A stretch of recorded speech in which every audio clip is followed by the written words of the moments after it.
Hi friends, నేను మీ order Ravi. Friends, ఈరోజు తాడేపల్లిగూడి మొత్తంలో ఏ బంకులోనైనా డీజిల్ అనేది దొరకట్లేదు అనమాట. ఎవరు వెళ్ళినా కానీ లేదని అయితే పంపేస్తున్నారు. నేను ఏం చెప్తున్నానంటే మ్యాక్సిమం మీ ఊర్లో డీజిల్ కనుక దొరికితే ఖచ్చితంగా ట్యాంక్ ఫుల్ చేసుకుని ఇంకా డబ్బాల్లో కూడా కొట్టేసుకుని పక్కన అయితే పెట్టుకోండి. ఎందుకంటే తాడేపల్లిగూడి ఉందంటే నా దగ్గర తణుకులో కూడా దొరకట్లేదు అన్నారు, ఇటు నారాయణపురం అక్కడ కూడా దొరకట్లేదు అన్నారు. మరి ఇది ఎన్ని రోజులు ఉంటుందో ఏంటో ఏం అర్థం కావట్లేదు. ఫ్రీ బస్ వల్ల ఇబ్బంది పడుతుంటే వాళ్ళు దీనివల్ల కొంత ఇబ్బంది పడాలా ఏంటంటే నాకు అర్థం కావట్లేదు. ఇప్పుడు నేను ఈ విషయం చెప్పినా కూడా కొంతమంది ఏమంటారంటే అది తీసేసి ఎలక్ట్రికల్ ఆటో తీసుకోవాలి, అది గ్యాస్ ఆటో తీసుకుంటారంటే మీలాంటి తల తక్కువలు బుర్ర తక్కువలు ఆలోచనలు లేని వాళ్ళు ఏ మాటలు పెట్టినా కామెంట్లు పెట్టినా పట్టించుకుని అనుకోండి. కాదు క్వశ్చన్ తెలుసుకోండి, ఇది కాబట్టి అది కాబట్టి ఇంకోటి వెళ్ళిపోకూడదు. ఉన్న దాని మీద నిలబడాలి, దాని పరిష్కారం అంటే తెలుసుకోవాలి.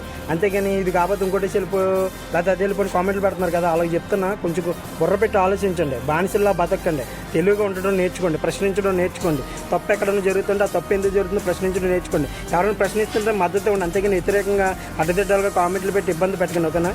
అయితే ఒకటే, మీ డీజిల్ మీ ఏరియాలో ఎక్కడైనా దొరికితే కొట్టించేసుకోండి, ట్యాంక్ ఫుల్ చేయించేసుకోండి. ఓకేనా? బాయ్.